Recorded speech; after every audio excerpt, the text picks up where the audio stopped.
wabarakatuh. Perkenalkan, nama saya Zahra Rabadanti. Saya seorang mahasiswi dari Universitas Pamulang, Fakultas Ekonomi.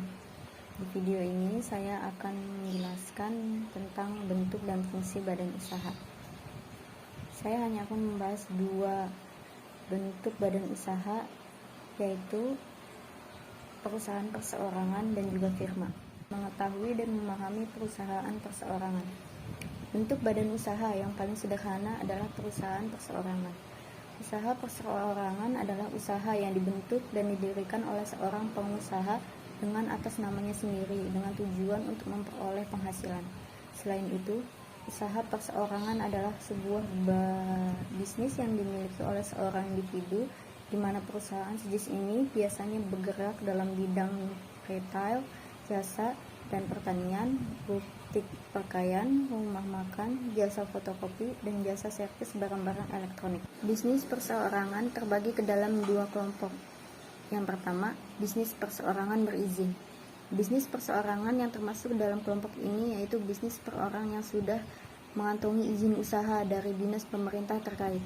Contoh usaha perorangan yang bergerak dalam usaha perdagangan, maka diperlukan perizinan seperti tanda daftar perusahaan, surat izin usaha perdagangan, atau pengusaha pertambangan yang dimiliki pribadi harus mengantongi surat izin pertambangan daerah yang dikeluarkan Kementerian Energi dan Sumber Daya Mineral.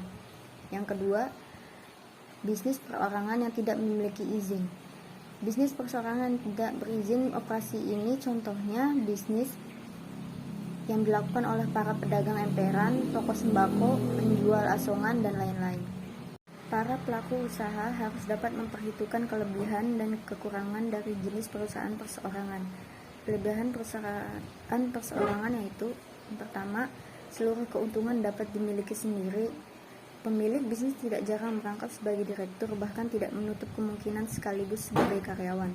Dengan demikian, relatif semua keuntungan dapat dinikmati oleh sendiri. 2. Keputusan menjadi milik pribadi. Pemilik bisnis selalu berupaya mengarahkan kemampuan yang dimilikinya untuk mencapai kesejahteraan perusahaan, meningkatkan mangsa pasar, serta memelihara keberlanjutan usaha. Tentunya jika hal tersebut tercapai, maka akan menjadi kebanggaan sendiri bagi pemilik bisnis tersebut. Ketiga, fleksibilitas tinggi dalam menjalankan usaha. Sehubungan dengan usaha dimiliki dan dipimpin sendiri, maka pemilik bisnis dapat menjalankan usaha secara fleksibel. Waktu luang juga dapat dimanfaatkan untuk berbagai hal sesuai dengan kemauan sendiri tanpa ada pihak lain yang melarang. Walaupun demikian, pelaku bisnis harus bersikap dan berperilaku secara profesional karena memimpin diri sendiri kadang jauh lebih sulit daripada memimpin orang lain. Keempat, terjaganya kerahasiaan perusahaan. Pemilik bisnis sekaligus manajer perusahaan tidak menutup kemungkinan untuk menerapkan sistem manajemen tertutup. Artinya manajer tidak memberitahukan keadaan perusahaan kepada karyawan.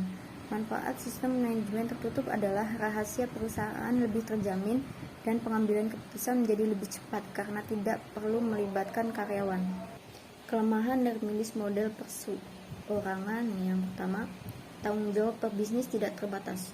Tanggung jawab pemilik bisnis tidak terbatas maksudnya pemilik harus menyelesaikan setiap kewajiban, baik kewajiban jangka pendek maupun kewajiban pada saat perusahaan tersebut dilikuidasi atau dibubarkan.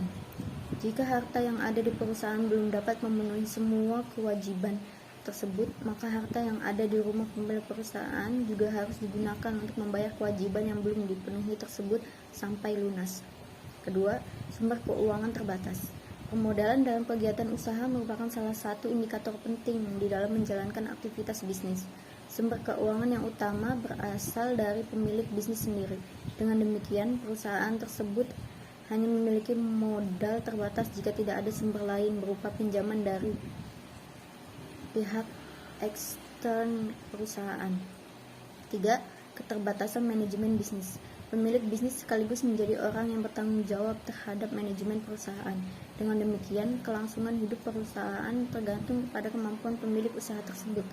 Masalah timbul jika kemampuan pemilik terbatas, misalnya karena tidak memiliki pengalaman usaha sebelumnya atau karena tingkat pendidikan formal yang kurang memadai atau karena faktor lainnya. Keempat, kelangsungan bisnis kurang terjamin. Semua tanggung jawab berada pada satu orang, yaitu pemilik bisnis. Maka kesinambungan usaha akan tergantung kepadanya. Hal ini urusan yang mudah karena kelangsungan hidup perusahaan benar-benar menjadi taruhannya jika pemilik tidak profesional.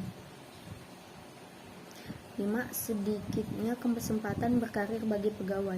Hal ini berkaitan dengan keterbatasan modal dan ruang lingkup pekerjaan yang ada di perusahaan perseorangan, sehingga tidak memungkinkan berjenjang karir bagi pegawai. Mengetahui dan memahami firma.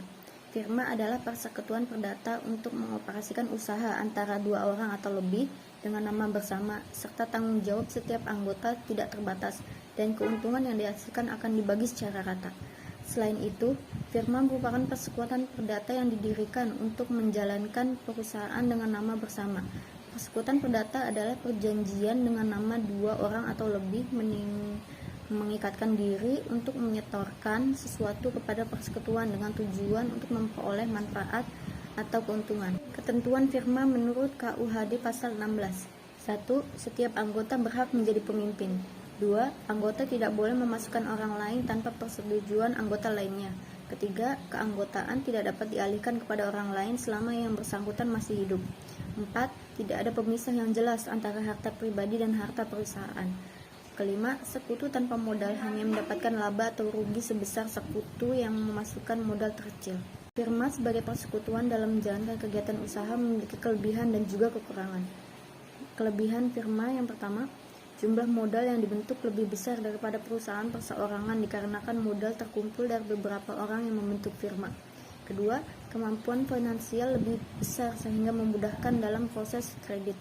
Ketiga, adanya sistem pembagian kerja dan manajerial. Setiap pekerjaan yang dapat diselesaikan dengan cara pembagian tugas sesuai dengan keahlian dan dari masing-masing anggota firma. Keempat, dengan tidak adanya akte maka akan memudahkan dalam pendirian firma. Kekurangan firma. Yang pertama, tanggung jawab pemilik firma tidak terbatas. Hal ini sama dengan perusahaan perseorangan di mana tanggung jawabnya tidak terbatas hingga pada harta pribadinya. Yang kedua, jika para anggota firma mengundurkan diri, maka firma dibubarkan. Firma dinyatakan berakhir jika telah mencapai waktu yang dinyatakan dalam anggaran dasar. Selain itu, menurut pasal 26 dan pasal 31 Kitab Undang-Undang Hukum Dagang, firma juga dapat bubar apabila adanya pengunduran diri anggota atau pemberhentian sekutu firma. Ketiga, kerugian yang disebabkan oleh salah satu anggota firma, maka anggota ikut bertanggung jawab atas kerugian tersebut. Hanya itu saja yang bisa saya jelaskan tentang perusahaan perseorangan dan juga firma. Terima kasih.